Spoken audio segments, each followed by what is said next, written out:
آخر کار جنگکوک جانے کے لیے تیار ہو گیا اور وہ جاتے ہوئے لیسا کو ایک لیٹر دے کر گیا اور روتے روتے اس نے لیسا کو لاسٹ ٹائم گڈ بائی کیا اور وہاں سے چلا گیا۔ لیسا جب روتے روتے وہاں سے گئی تو اس نے گھر جا کر وہ لیٹر پڑھا۔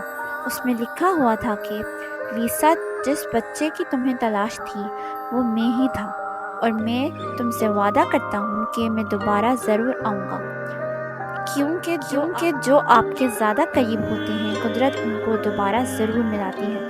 یہ لیٹر پڑھ کر لیسا کی آنکھوں میں آنسو آ جاتے ہیں اور وہ آسمان پر دیکھ کر کہتی ہے، جنگکوک، مجھے تمہارا انتظار رہے گا، میں امید کرتی ہوں کہ ہم دوبارہ ضرور ملیں گے۔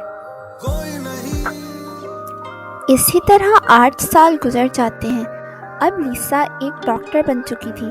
لیسا ایک بہت ہی فیمس ڈاکٹر تھی۔ ہر کوئی اپنا علاج لیسا سے ہی کرواتا تھا۔ لیسا کے ساتھ اس ہاسپٹل میں ایک اور قابل ڈاکٹر تھا، اور اس کے ساتھ ساتھ وہ لیسا کا بہت اچھا دوست بھی تھا۔ اس کا نام تھا کائے۔ لیسا اور کائے کو ہاسپٹل کے سلسلے میں امریکہ جانا پڑا، اور دوسری طرف جنگکوک نے لیسا سے کیا ہوا وعدہ پورا کیا اور وہ واپس آ گیا۔ جنگکوک 8 سال بعد واپس آیا تھا، اس لیے اس کو پتہ نہیں تھا کہ لیسا اب کہاں رہتی ہے۔ اس نے لیسا کے پرانے نیبرز سے پتہ چلا کہ وہ ایک ڈاکٹر بن چکی ہے۔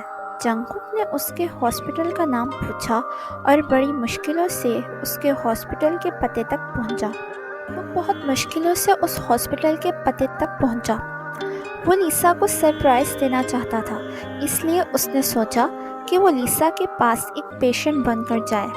جنگکوک نے ڈاکٹر لیسا سے علاج کرانے کے لیے باہر سب لوگوں کے ساتھ بیٹھ کر اپنی باری کے آنے کا ویٹ کیا۔ بہت انتظار کے بعد جنگکوک کی باری آئی۔ جنگکوک لیسا کو سرپرائز دینے کے لیے بہت ایکسائٹڈ تھا۔ وہ اندر بہت سارے روزز بھی لے کر گیا۔ جب وہ اندر گیا تو اس نے دیکھا کہ وہ لیسا نہیں تھی۔ جنگکوک نے کہا، کیا آپ ڈاکٹر لیسا ہیں؟ تو ڈاکٹر نے کہا، ہاں میں ہی ہوں۔ جنگکوک نے کہا، لیکن میں تو لیسا مونوبال سے ملنے آیا ہوں۔ تو ڈاکٹر نے کہا، میرا نام بھی لیسا ہے، لیکن آپ جن ڈاکٹر سے ملنا چاہتے ہیں وہ تو ڈاکٹر کائے کے ساتھ امریکہ گئی ہوئی ہیں۔ تو پھر جنگکوک نے پوچھا کہ وہ کب تک آ جائیں گے؟ تو ڈاکٹر نے کہا کہ وہ 2-3 دن میں آ جائیں گے۔ تو جنگکوک وہاں سے مایوس ہو کر چلا گیا۔ جنگکوک ہاسپٹل سے نکل کر جا ہی رہا تھا کہ اسے نینسی نظر آئی۔ نینسی جنگکوک کو اتنے سال بعد دیکھ کر بہت حیران ہوئی۔ نینسی جنگکوک کو دیکھ کر کہتی ہے، تم اتنے سالوں سے کہاں غائب تھے؟ مجھے تو لگا کہ تمہیں ایلینز پکڑ کر لے گئے ہیں۔ جنگکوک نے نینسی سے پوچھا، کیا لیسا ڈاکٹر بن گئی ہے؟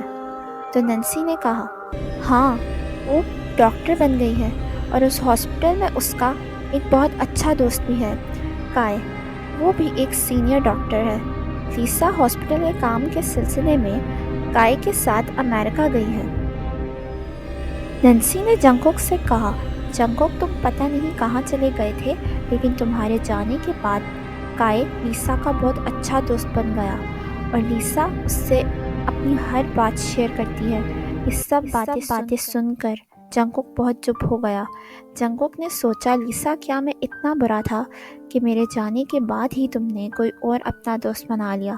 اور دوسری طرف لیسا اور کائے امریکہ میں ایک پروجیکٹ پر کام کر رہے تھے، لیکن کائے لیسا کی ایک عادت سے بہت پریشان تھا۔ لیسا ہر وقت کائے کو جنگکوک کی باتیں ہی کرتی رہتی تھی۔ ایک دن لیسا اور کائے لنچ کر رہے تھے تو کائے پاستا سپون سے کھا رہا تھا۔ تو لیسا نے کہا، کائے، تم پاستا فورک سے کھایا کرو۔ جنگکوک بھی پاستا فورک سے کھاتا تھا۔